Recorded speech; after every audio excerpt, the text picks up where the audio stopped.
Hey folks, Kevin here. Well, it's April 15th, 2024. I'm out here by the central garden plot right here. So this is the central garden plot. So we got a couple beds of garlic, a half a bed of garlic, and 1.5 beds of shallots and all. And so these are permanent raised beds that we use drip irrigation to maintain their hydration throughout the summer months. Drip irrigation is off right now and it's on a timer. And we use the weed mats to help reduce the amount of weed burden that we have on the beds as well.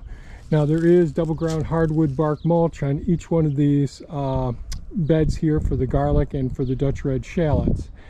But today what I'm going to be doing is I'm going to be using this bed to plant some 1-year-old Fraser fir trees and a couple of blue spruce trees. So last year I did a lot of pruning with the blue spruces up along the roadway there, and ended up a few of the trees had been blown over the years, and we ended up taking those out. So I did order some more Colorado blue spruce trees. They're in the garage right now, but we also ordered some Fraser fir trees.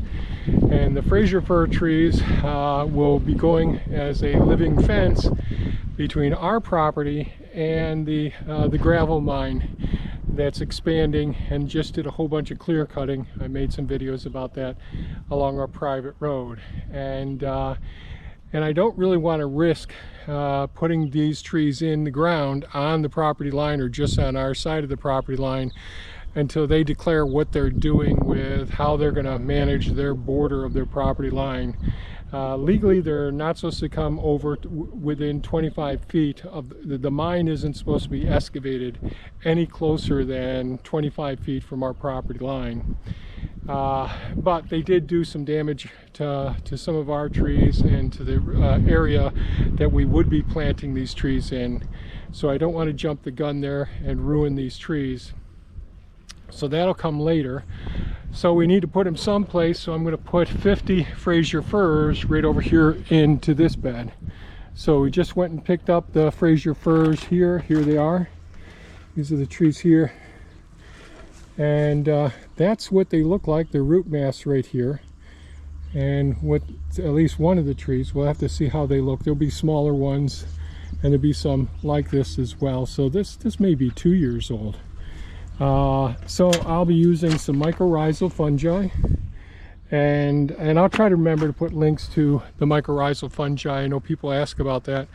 So what is the mycorrhizal fungi? Well, it's a fungal spore that comes packaged that you can keep in your refrigerator, keep it in a cool, dark place. And then when you're planting many different plants in your gardens and all, and I've showed it with our tomato plants and as well as a whole variety of other plants, you sprinkle a few of the spores on the roots of the tree that you're putting into the ground, or the plant that you're transplanting, the bush and all. And that is going to allow the spores to go through sporulation and extend their fungal connections to the roots, and that's going to establish a symbiotic relationship that's mutually beneficial between that plant and the other microorganisms and other plants that are in the surrounding area.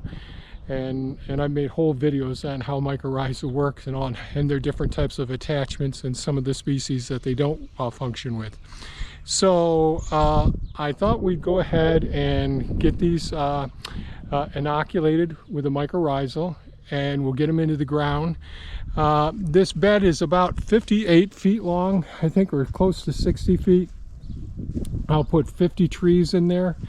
And now, if I thought they were going to be there more than 2 years, I definitely put them like 2 feet apart. And certainly you shouldn't plant them any closer than 10 feet apart if you're putting them into the ground on your property, or every 20 feet or 25 feet. So I'm going to go ahead and use a tree shovel, one of my tree shovels like this. If the roots weren't as big, I could use something like this. This is a multi-tool that I use all the time for planting or transplanting different plants from the seed plugs into the ground, or you can have a little shovel like this that works great. So this one's about 13.5 inches long, so I could use this as a marker as well for the spacing between the trees. It's pretty close, and they're going to be pretty snug, so we don't want to leave them in the ground here too long. So that's the plan. Trees, inoculate the roots of the trees. Oh, and these beds are permanent raised beds, and they are have had cover crops on them. You can see some of the residue on top of them. And the last crop that we had between cover crops were squash plants over here. So I think that's about it. So I'm going to go ahead and get started there and see what I can get accomplished.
Don't really need to use very much of the spores.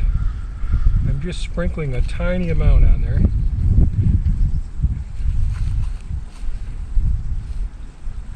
We don't want to plant the trees too deep. We just want to cover up the roots. So that's about 10 inches apart right there. We'll see if we can get better here.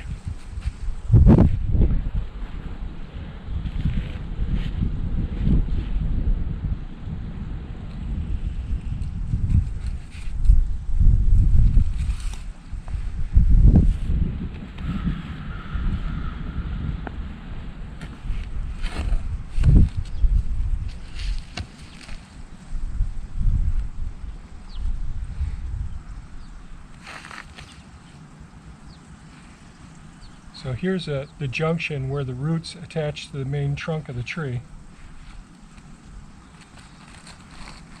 And just by using the spade and going down so far, I can use my fingers to slide down alongside of it and actually make sure that there's good contact between. Oh, got a little too much in there this time.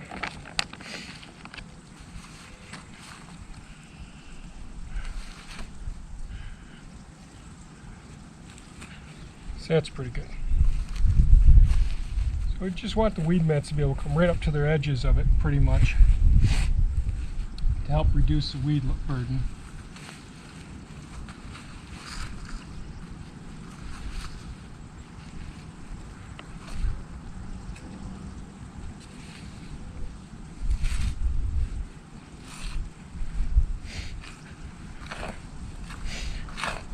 Last season I used the broad fork on this, and by using the broad fork you get a really good idea of the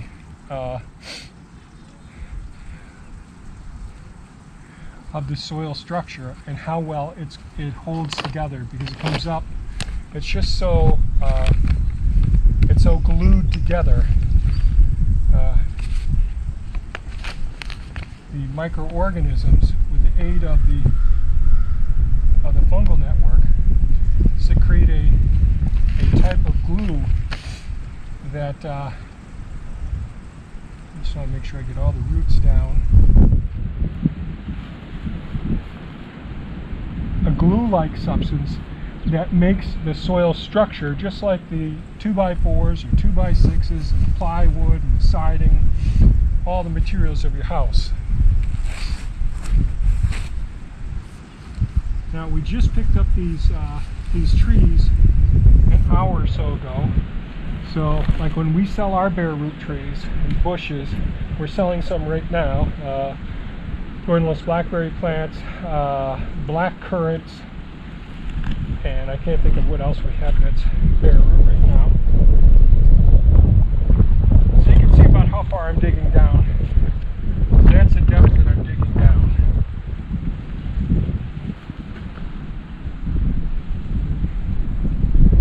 These have very nice, very nice roots on them.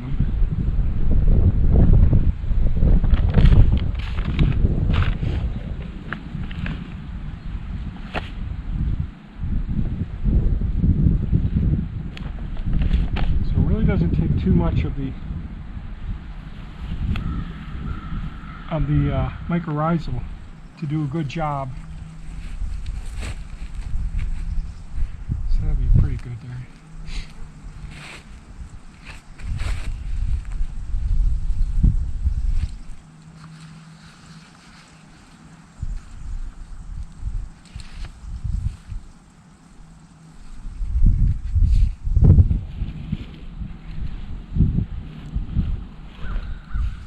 So you might be able to see there's a mound of it, so the soil structures, instead of it just like little granules moving to the side, it's firm and it's like a cement block in a sense. I'll use a large one here.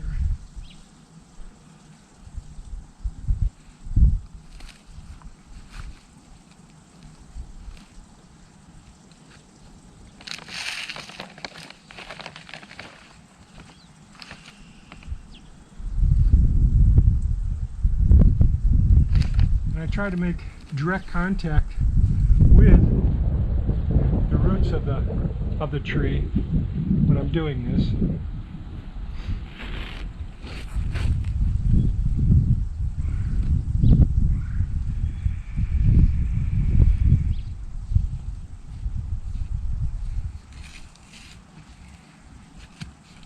And if you build your soil, like this is all gravel bed right here basically. That's why we have two mines next door.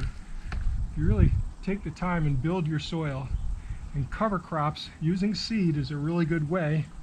Growing plants, keeping your ground covered at all times, really is an excellent way of improving your soil and growing, building soil constantly.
All right, I just got the 50 Norway spruce. I may have said Fraser fir before. I'm not sure if I did or not. But I got 50 of the Norway spruce in the ground. And pretty happy with how they are. They look pretty darn good. We'll walk down there so you can see.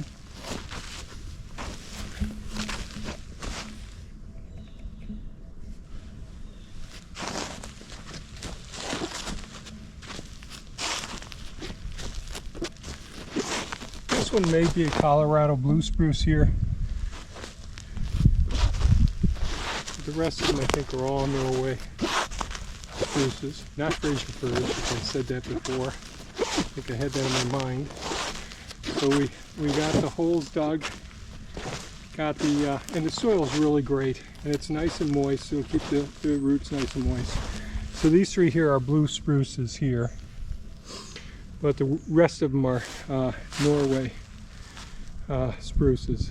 So pretty happy. And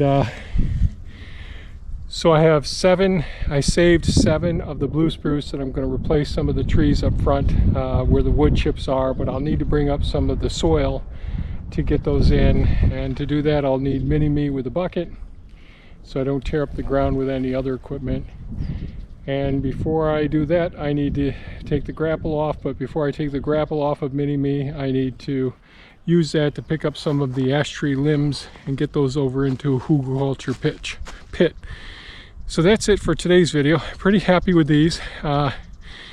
Really important thing when you get the bare root plants, whether they're berry bushes or trees, getting them into the ground as soon as possible. Now we've had lots and lots of rain lately, so these beds are nice and moist, so they don't have to be watered in right away.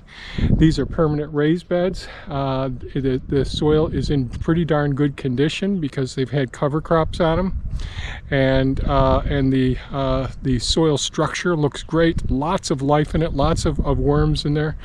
So it's all like glued together, like a building is put together. So really good healthy soil, so I'm pretty happy about that. And these will probably be in here for at least 1 year, maybe 2 years. We don't want to go much more than that because these roots are really going to expand significantly over time. So hopefully these guys can get a little bit of growth, develop a little bit more, and then as soon as our property line is straightened out, then we can get a living fence with these. These will be part of the living fence going up over there. So that's it for today's video, folks. I hope you found it of value. If you have any comments or questions, please leave them below. And by all means, folks, stay safe and take good care of yourselves. Bye-bye now.